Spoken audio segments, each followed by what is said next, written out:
de trazer até vós a análise deste tema, um tema que nos é muito querido, o Evangelho no lar. Não sei se todos aqui já praticam o Evangelho no lar, mas este é um convite, é uma orientação que nos faz a nossa doutrina e daí estarmos a falar deste assunto. Quando nós falamos de Evangelho, ouvimos esta palavra, lembramos-nos imediatamente de quem? De Jesus, não é assim? E quando também lembramos de Jesus, vêm à nossa mente aquilo que nos ensinou, os exemplos que deixou e que, no fundo, nós queremos que sejam o norte da nossa vida.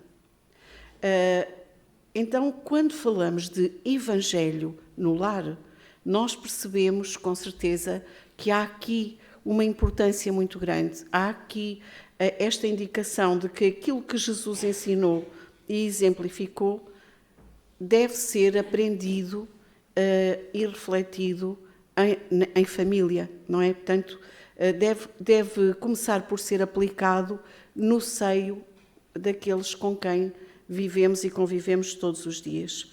Então, eu gostaria que nós pensássemos na importância do Evangelho no lar, pensando na importância destes 3 pontos principais. Primeiro, a importância de Jesus nas nossas vidas, depois a importância do Evangelho, depois a importância do lar, do nosso lar e, finalmente, então, o Evangelho no lar. Nós sabemos que somos espíritos imortais e Deus nos criou simples e ignorantes, todos iguais à partida. Ora, se Deus nos criou simples e ignorantes e é nosso Pai, nos ama infinitamente, de forma que nós ainda não conseguimos compreender, Ele vai pensar, com certeza, no desenvolvimento, no aperfeiçoamento dos seus filhos, não é assim? E Ele vai tentar que todos nós possamos evoluir, esclarecendo-nos, conhecendo a verdade, para chegarmos à perfeição. Porque só quando formos conhecendo a verdade e quando conseguirmos ser perfeitos, estaremos perto deles e seremos felizes. Portanto, a nossa felicidade, que é algo que tanto pensamos, queremos e ansiamos, só acontecerá quando nós formos perfeitos, quando nós estivermos perto de Deus. Estar perto de Deus é cumprir as suas leis, não é assim? Então Deus deu a certos homens a missão de vir até nós ensinar as suas leis. E em todos os tempos houve entre nós, encarnados entre nós, espíritos superiores que estiveram com o objetivo de fazer progredir a humanidade.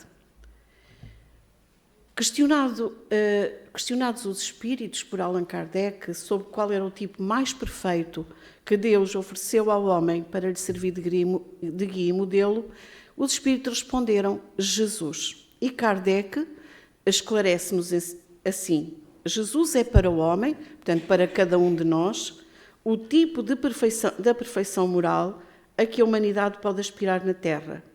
Deus nos oferece como o mais perfeito modelo e a doutrina que ensinou é a mais pura expressão da sua lei.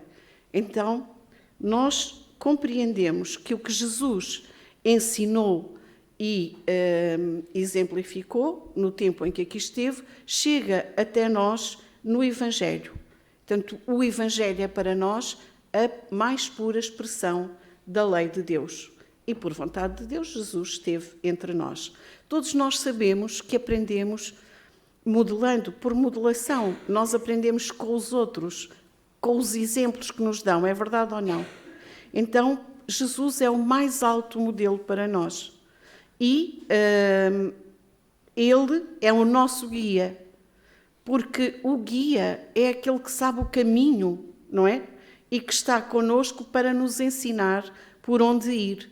Então, não só Ele é o nosso modelo, aquele a quem nós quereremos imitar, como é também aquele a quem vamos seguir, porque Ele já sabe todo o caminho que nós temos que percorrer. E lembremos então as palavras que Jesus nos disse sobre ele, porque às vezes não temos bem presentes. Pensamos que o Espiritismo nos veio contrariar de alguma forma aquilo que Jesus disse. Ao contrário, o Espiritismo vem clarificar. E ora vejam, Jesus a dizer-nos: as palavras que eu falo, não as falo de mim mesmo, mas do Pai que mora em mim. Ora, a palavra que ouvistes não é minha, mas do Pai que me enviou. Eu sou a luz do mundo. Quem me segue não andará nas trevas, pelo contrário, terá a luz da vida. Eu sou o caminho, a verdade e a vida. Ninguém vem ao Pai senão por mim. E nós só seremos felizes quando estivermos lá, perto do Pai, não é? Então, esta importância tão grande de Jesus nas nossas vidas, tão grande que nós ainda não conseguimos compreender. E depois diz-nos ainda: tudo passará, o céu e a terra passará, mas as minhas palavras jamais passarão. Então, creio que nós já compreendemos a importância de todos conhecermos bem a vida de Jesus e os seus ensinamentos.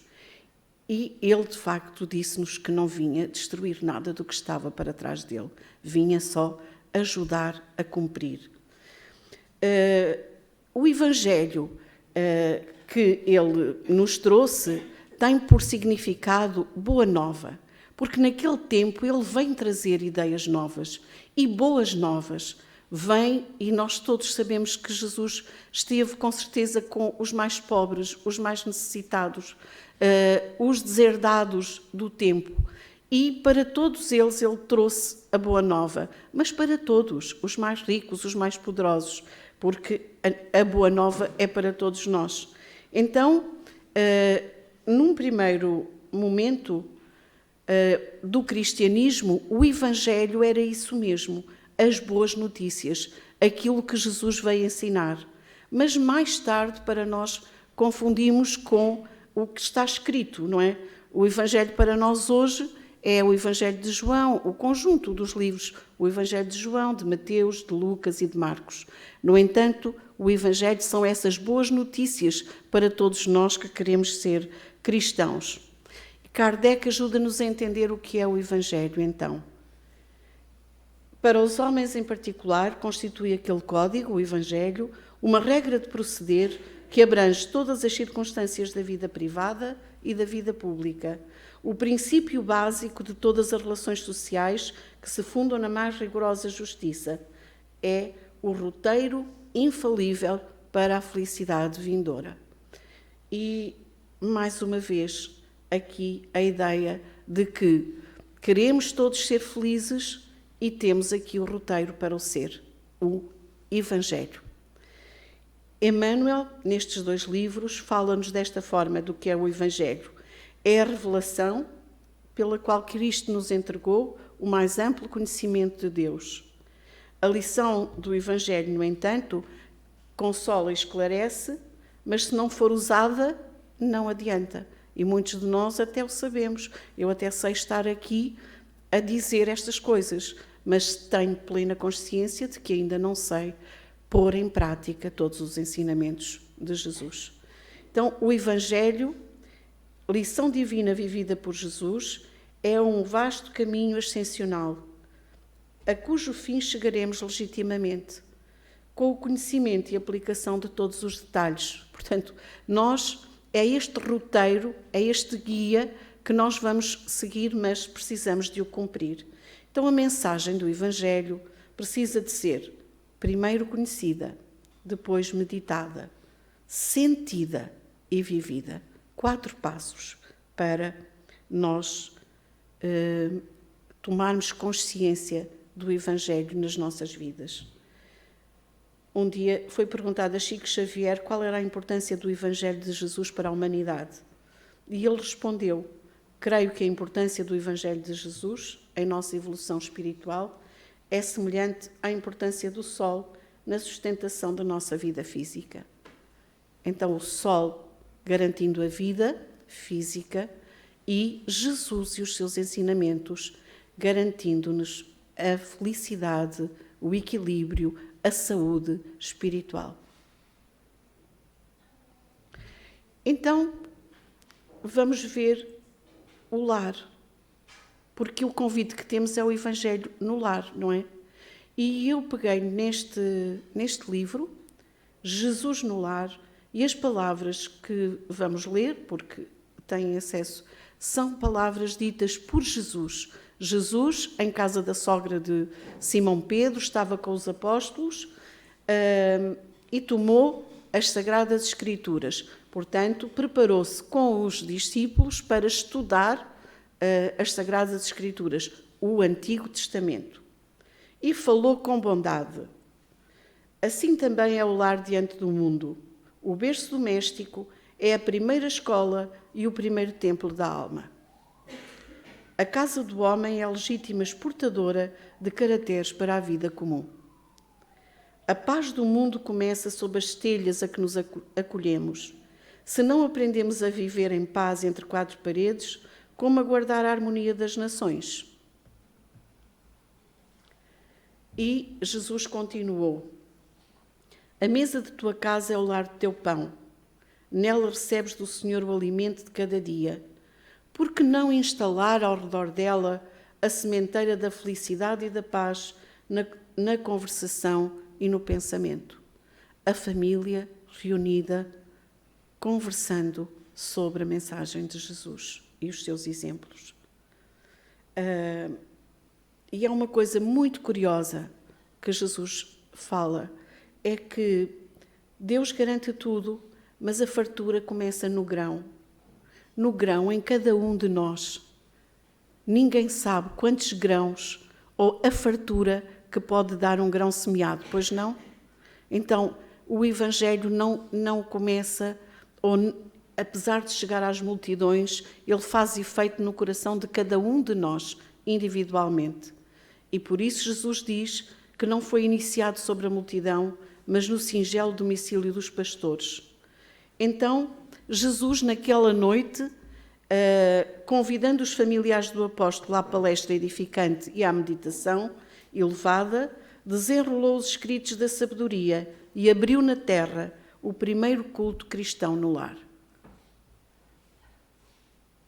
É que Jesus também nos diz, enquanto Espírito de verdade, e nós vemos esta mensagem no Evangelho segundo o Espiritismo: Espíritas, amai-vos, é o primeiro ensinamento. Instruí-vos, eis o segundo. Todas as verdades são encontradas no cristianismo. Os erros que nele criaram raiz são de origem humana.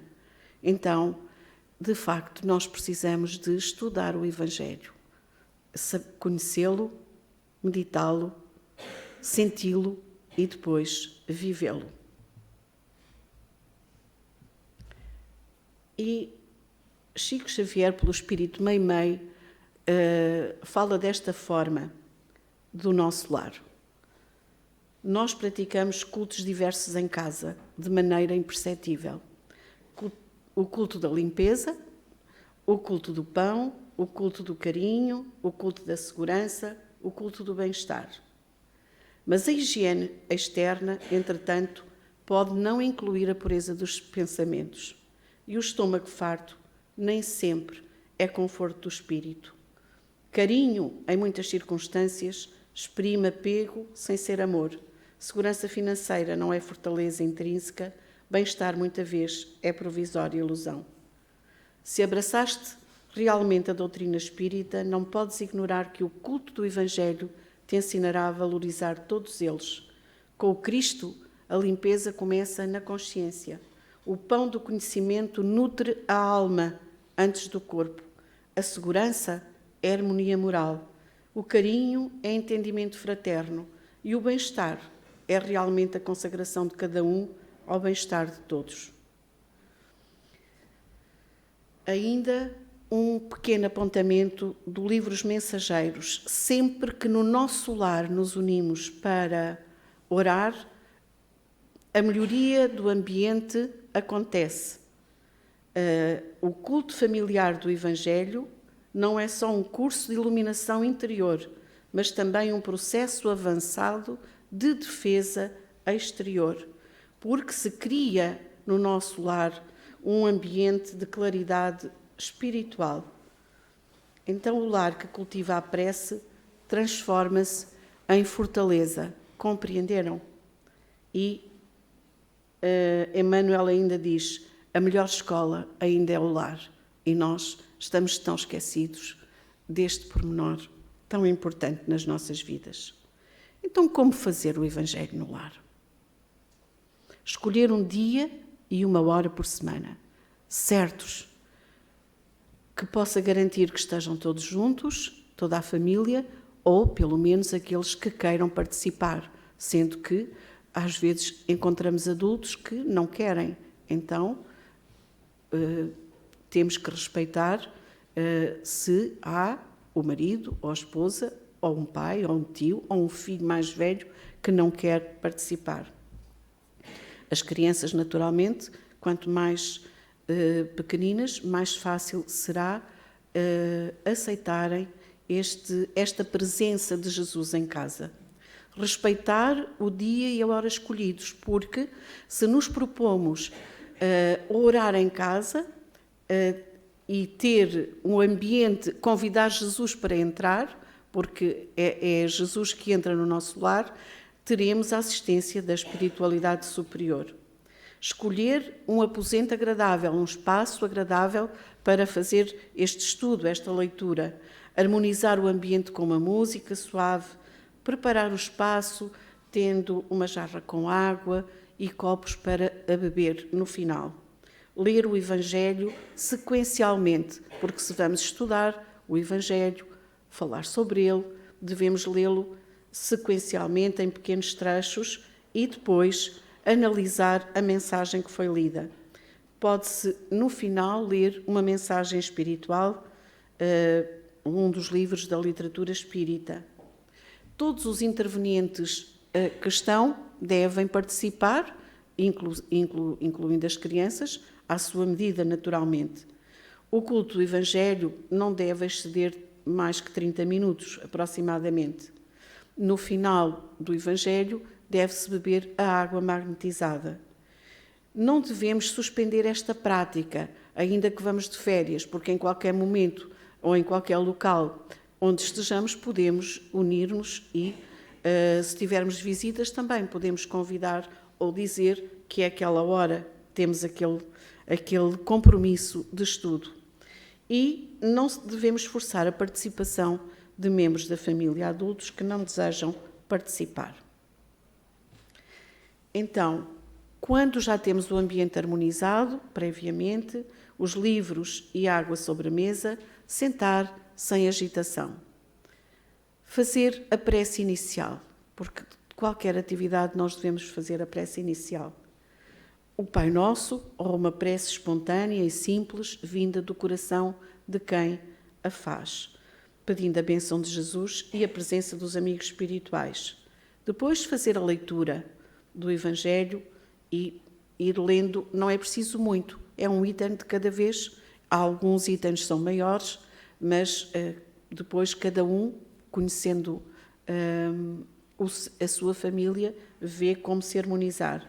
Os comentários devem ser breves, com a participação de todos, refletindo sobre a aplicação na nossa vida diária, e não são para discutir, são apenas para analisar e não para levantar discussões. A mensagem também se pode ler a seguir e depois desta leitura fazer uma prece de irradiação. Vibrar, quando nós falamos de prece de irradiação, falamos de irradiar de nós, com todo o nosso amor, com o melhor que temos em nós, em irradiar para bons sentimentos de paz, de harmonia, de desejo de ventura para a nossa família, para todos os sofredores do mundo e fazê-lo em nome de Jesus. No final, fazer uma prece simples para finalizar aquele momento e pedir a magnetização das águas e a proteção da espiritualidade durante a semana. Então, Jesus no lar é vida para a família. não devemos esquecer. É Joana de Ângeles quem nos diz que quando uma família ora em casa reunida, toda a rua recebe o benefício da comunhão com o alto. Se alguém no edifício de apartamentos alça aos céus a prece da comunhão fraterna em família, todo o edifício se beneficia.